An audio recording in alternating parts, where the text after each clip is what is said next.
There's an old adage among lawyers. If you have the facts on your side, pound the facts. If you have the law on your side, pound the law. If you have neither the facts nor the law, pound the table.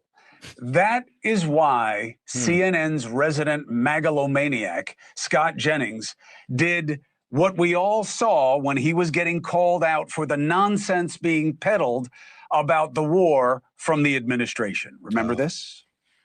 I was only a few years old while you were in the administration defending prior endless wars. Now this war... No, and look, I ain't gonna lie. This kid, he was being a dick, but he had a really good point. And that is the problem what's going on the right now, is that when you criticize the Iran war, because they have no real defense, they can't tell you how it's helping out the American people or how any real goal that's been achieved. They get defensive. They start trying to call you un-American, you're a leftist, jihadist, all this wild stuff, because they have no real defense. They don't have the facts on their side or anything. So what are they going to do? As Chris Cuomo said, they're going to pound the table and call you Nazi, anti-Semitic, un-American racist.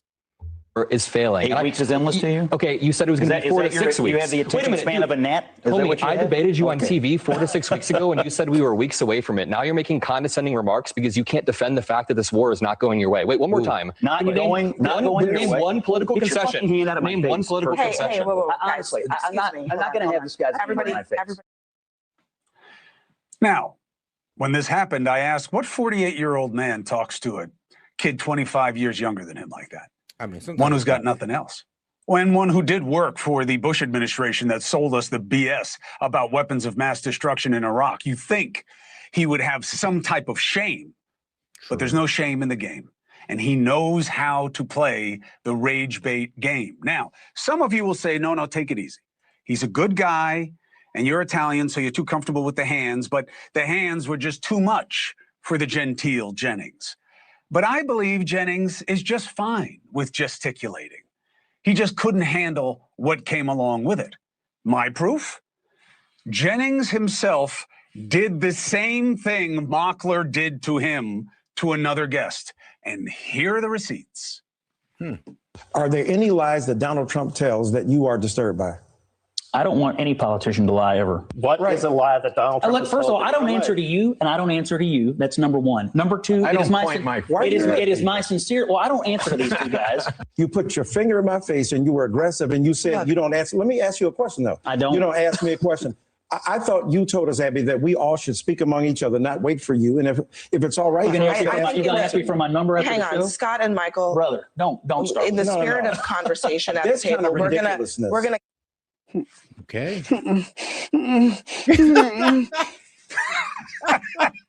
What a punk. No. He did the same thing. I ain't gonna lie, he did him dirty with that one. He did just fold his arms like, man, I don't gotta answer to you. It's like, bro, you're kind of throwing an attitude now that you're getting cooked on the subject. And here's the thing, usually Scott Jennings is the one that's doing the cooking. But I mean, man, when trying to defend this war, it is very tough to defend the indefensible. What I'm saying? Now, what's different? Oh, God, man. Double tap that screen like the video, guys. Let's get those likes up by double tapping that screen. Is Professor Michael Eric Dyson, the man on your screen, looking at him with contempt. Why? Well, he handled it differently because he has a better handle on adulting than Jennings, but also because he had the facts and the law on his side. See, that's why I called Jennings out. I don't want bad things for him. I wish him well. And I don't want him fired. Because not only did he fail the decency test, right, in a way that he provoked somebody else the same way, but now he's got a new standard, but it's all just a distraction from his true deficiency. He can't justify what's happening in Iran beyond the regime sucks. All this administration can do is pound the table and insist we're winning bigly, which we should be in terms of military might. But beyond what the U.S. war machine accomplished with the IDF in about the first week, we've spent now the better part of 2 months being told not to believe our lying eyes about the obvious impasse. Listen to this. Last 24 hours or so, Iran's fired at us. We fired at Iran. I'm just going to ask you more directly. Is the ceasefire over?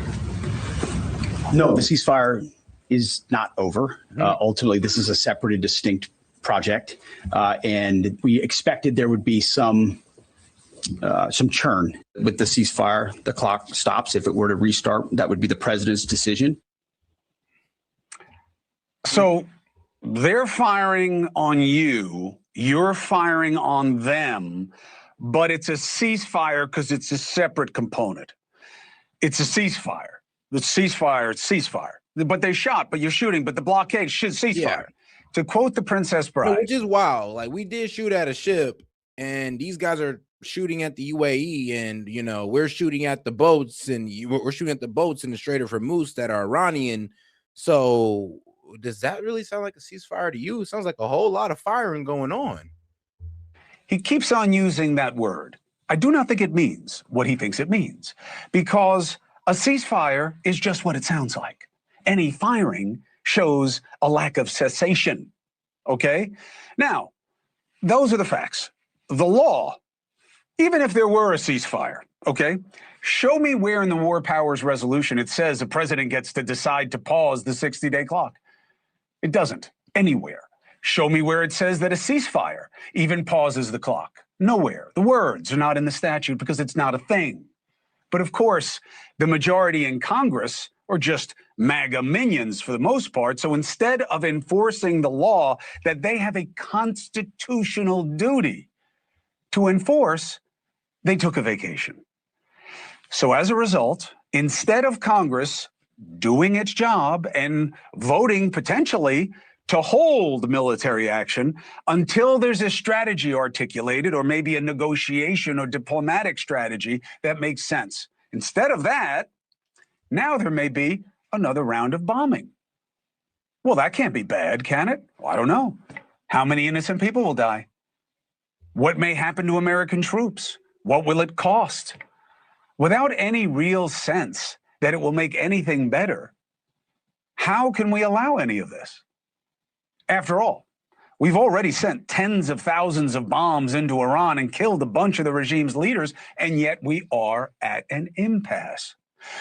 The president told us he obliterated their nuclear capacity. Yeah, and this is always going to be one of the key criticisms, is that, look, bro, we did all that bombing and the regime's still in power.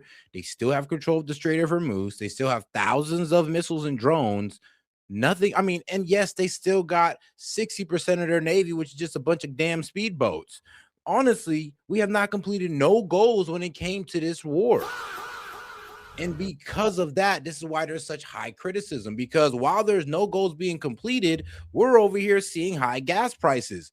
And I'm sorry, but if we're not seeing no goals being completed while we're over here suffering because of this, then yeah, there's going to be a lot of disapproval of this, and Donald Trump's numbers will continue to tank. And I keep telling the Republicans, if you keep promoting this war, you're basically giving the midterms to the Democrats, and you might just give up the Senate too, not just the House. Now he's saying he will obliterate their oil capacity. But the more reporting gets done, the less likely either seems to be true.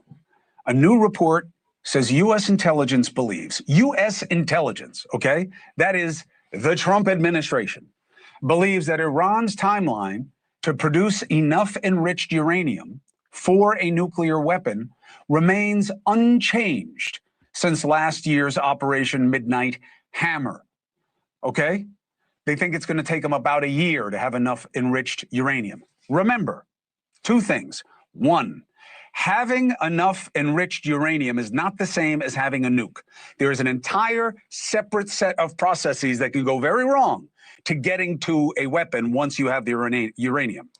So the idea that they were just weeks away from building a nuke is demonstrably poo-poo, okay? Now, we supposedly went to war because they were weeks away from a weapon. Again, demonstrably by the administration's own intelligence agencies, run by the people he put in charge, say that's not true. Did you hear it? Can you accept it? We'll see. As for oil production, Columbia's Center on Global Energy Policy, which researches exactly this, found, quote, The U.S. blockade of Iran's oil exports will not cause catastrophic or even very serious damage of its oil industry. Thank you. If and when the blockade is relaxed. Thank you. And here's a problem. If you just look at a map of Iran, you kind of see why the blockade is not going to work. And if you also understand that Iran's main buyers, China and Russia, of their oil, then you can see that, well, north of Iran is the Caspian Sea, and that's how they can get their oil to Russia. And they also have a railway to China that they can also access through the Caspian Sea. So this blockade does not stop Iran from selling its oil to their biggest buyers at all. Iran will probably be able to promptly resume production at about 70% and regain most of its pre-war capacity within a few months. Now, here's something we can do something about that is very wrong and affecting us at home very much. What you see on your screen. The price of oil is now the same as it was a bunch of years ago, but the price of gas is much higher now than it was then. Why? Profit taking by the big oil companies. They are making $30 million extra every hour because of the war. Why doesn't the president play tough with them? Ooh. Why doesn't he say, Congress, get back here? Democrats, you too. Yeah, no more government oil subsidies. Like, since y'all making so much money, y'all doing oh so well. Yeah, all right, no more government subsidies, and we're just gonna work it out for the people instead. We're gonna hash it out or allocate it to social programs instead of just, you know, giving you guys these subsidies to what? So y'all can just make more money. Like, what are we doing? Like, why are these guys even giving subsidies? Oh yes, I forgot, because big corporations definitely has their hands all over our politicians. And this is one of the main things we honestly do need to take care of, because the fact that this is happening is outrageous. And of course, a lot of the current insider trading that's going on within the administration as well. Come together and pass a windfall profit tax on these companies. Don't let them gouge profits during a war. Why not do that? Let's discuss. Thank you for watching. Subscribe below and download. But all right, guys, let's go ahead and get over to let's go over and get into CNN. Let's see what they're talking about. And right here, it was the third rails, because you step on them, you get. So not long ago, the guys, and they were all guys who ran big American companies, GM, Ford, Sears, those things. They paid themselves about 20 to 30 times the wage of the average worker. Today, that's 300 to 400 times. No, hold on. Before we get into this, a bit of an extended debate, let's go ahead and get into ABC. Let's see what they're talking about. In the U.S., but we do begin with the war in Iran. Gas prices in the U.S. hitting a new high tonight. President Trump insisting the ceasefire is holding, despite multiple Iranian attacks targeting the U.S. Navy and an oil facility in the UAE. The president was pressed today. If this isn't a violation, what would be? The president's response right here.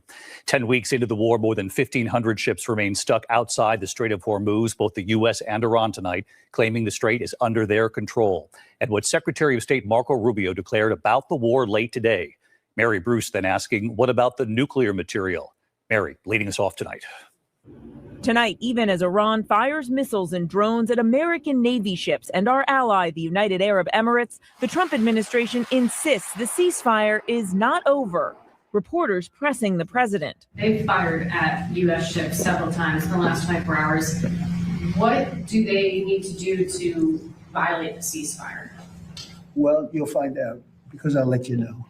They know what to do, and they know what to do. I mean, I don't know, man. If firing at an ally, which is the UAE, twice isn't going to break a ceasefire, then I don't know what is. And if you guys shooting boats in the Strait of Hormuz isn't breaking the ceasefire, or isn't, I'm be real with you, isn't outside of a ceasefire, then I don't know what is. It's kind of hilarious right now how we're talking about the term for a ceasefire now, because Peak Hexf want to go like, what do you mean? We're under ceasefire, it's paused.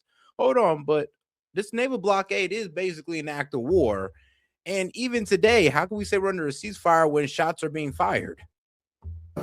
They know what not to do, more importantly, actually. But today, a top Iranian official insisting, quote, we have not even begun yet, adding, we know full well that the continuation of the status quo is intolerable for America. Here at home, the average price of a gallon of gas now topping $4.50, the highest it's been in 4 years. The price of beef soaring more than 15% over the past year. Yesterday, the administration launched an effort to reopen the Strait of Hormuz. What they say, a pound of beef is now over the minimum wage. So yeah, what was it? The minimum wage is $7.95. Yeah, beef per pound is like $8.61 now. I was just like, yep. And people want to try to sell us that this war is a good idea while prices go up, while inflation goes up, gas price goes up. We still got MAGA holding on strong, talking about this is the best war ever. And if you burst their bubble and let them know the economic numbers, you're un-American. Or like I said, they'll just hit you with the Fox term of, oh, don't worry, guys, short-term pain for long-term gain. And I wonder what short term in their definition at that point, because we're like, what, over 60 days in? Like, so what's short term to you? To commercial traffic. But in the past 48 hours, only 2 commercial ships have crossed, more than 1,500 stacked up outside. And late tonight, the president abruptly announcing he was pausing the U.S. effort.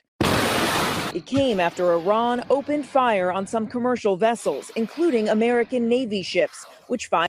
Like, all right, well, Nick, I guess you want those problems. No, Nick, you dumbass. Biden raised, bro, the reason why prices raised so high under Biden was because of, 1, crazy inflation, and 2, because of the Ukraine and Russian war. So, no, it had nothing to do with he just wanted to raise oil prices from 30 to 1, bro. And I'm sorry, but no, bro. I'm sorry, but oil was never selling at $30 under Biden nor under Trump. And if it was ever at 130, oh my God, bro, we'd have been seeing way worse than just those $6, bro. Let me tell you that right now. So no. Biden never raised the oil price from $30 a barrel to $130 a barrel. That's not true. But I'll tell you one dumb thing he did do. He did give away our helium reserves to Ukraine. He did do that dumbass shit. And he did add a whole lot of spending on top of Trump's COVID spending that caused a spiral in inflation. So he did do that. Fired back. Earlier, Secretary of State Marco Rubio emphasizing that didn't mean the U.S. had resumed attacks on Iran. This is a defensive operation. But no, Nick Crackpipe, that did not happen. And what that means is very simple. There's no shooting unless we're shot at first. Okay, we're not attacking them. We are only responding if attacked first. This is a defensive operation. Rubio then taking it a step further, declaring that Operation Epic Fury itself is over. This, though President Trump's goal in starting the war to eliminate Iran's nuclear program remains out of reach. 10 weeks in, are we any closer to getting rid of Iran's nuclear material? Yeah, but look, here's the way to think about Iran. So their ability to build a shield behind which they could hide their nuclear program was wiped out. That's a very substantial achievement, and that was the purpose of this operation from day one. Look, okay, Nick Crackpipe, look, don't be mad at me because you don't have a good argument and all you're just going with is incorrect information. I don't like Biden. I just gave you the cons of Biden. I'm not praising the man, but I'm not going to just let you sit here and lie about Biden for no reason. Like, bro, let's talk about what he did do. Like, open borders. Like, come on now. Take out of the oil reserves, take out of the helium reserves, like crazy inflation. Like, we could talk about that, but let's not sit here and lie. Now, goodbye, Nick Crackpipe. Go ahead and sit on your fingers. In order for this war to end. Well, that's one of the topics that needs to be discussed. I don't know about. I think you're linking it. The operation is over. Epic Fury, as the president notified Congress, we're done with that stage of it. The secretary telling Mary the operation is over. Mary asking the questions there on Iran late today. And Mary, there's another breaking headline tonight. Republican lawmakers are now pushing a bill that would include $1 billion in taxpayer money for the president's new White House ballroom. What? And David, this came as a... What? Whoa. What happened to the billionaires paying for it? What happened to the millions or hundreds of millions of dollars that Amazon, Intel, Apple was giving you? Why the fuck you need $1 billion from us?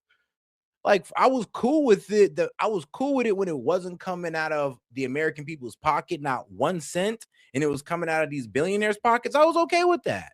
But if it comes out of our pocket, now I'm completely against it. Oh, guys, make sure to double tap that screen, like the video, guys. We got about over 200 y'all in here, guys. Do me a favor and double tap that screen. Surprise, Republicans are including $1 billion for the president's ballroom in a funding bill they're preparing to pass themselves. They claim it will only pay for security enhancements. The president, of course, has already torn down the entire East Wing to make way for the ballroom. And of course, he promised it would be paid for entirely by private donations. David. All right, Mary Bruce leading us off tonight. Mary, thank you. I mean, he did say that. He did say that now. But all right, guys, let's get to the Iranian foreign minister holds talks with China's Wang Yi in Beijing.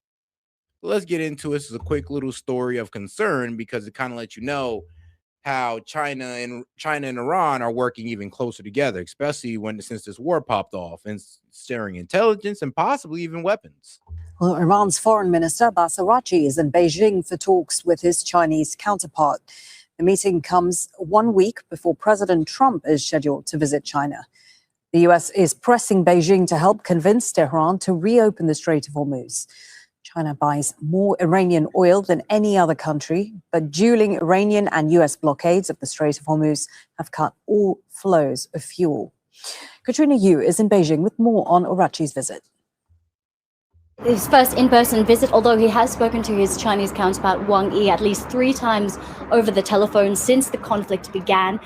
We know that meeting has now started here in Beijing, and front and center on the agenda will be 2 things: maintaining the ceasefire and also reopening the Strait of Hormuz. 2 things that China wants and has been very vocal about. And we know since the beginning, since the U.S. has put its naval blockade on Iranian ports, China has been very critical of that, calling it dangerous. But increasingly, Beijing has also been critical of Iran's decision to continually close that vital choke point. Now, one thing we do know is that Beijing will be talking to Iran about, if it does close the Strait of Hormuz, what kind of support it will be willing to continue to offer Tehran. Iran would need Chinese backing, for example, at the United Nations to continue to block any action that would, for example, put any additional sanctions on Iran because of its closure of the strait. And you also mentioned next week it will be. And well, let's be real. China is pretty much telling they're pretty much ignoring U.S. sanctions. They're telling their companies to go ahead and ignore it. And I'll go ahead and I'll read it off again. But yes, China is actively countering U.S. sanctions, notably by invoking 2021 blocking rules to shield domestic firms. So they've officially ordered entities to ignore U.S. sanctions against 5 refineries involved in Iranian oil trade. And this is coming from the New York Times and other reputable sources as well. So I just want to let you guys know that China is pretty much giving us the middle finger and pretty much saying F our sanctions. And if the sanctions can't stop China, then this is going to get a little concerning. But let's see what happens next. The expected visit of Donald Trump. So the timing here is also very important. Reportedly, the Iranian foreign minister is looking for clarity from Beijing as to what Beijing will put on the table when it does meet with Donald Trump, whether Beijing will be making any concessions to Washington that will potentially make Iran nervous. And China also, in return, wants its own assurances that Iran won't act in any escalatory way or any dramatic fashion in the lead up to that very important meeting. And all right, guys, let's go ahead and get over to the next video right here. See a huge jump in gas prices, up 9 cents a gallon to $4.39. Breaking overnight, we did see a huge jump in gas prices, up 9 cents a gallon to $4.39. It's up 33 cents in the past week. There have been big jumps all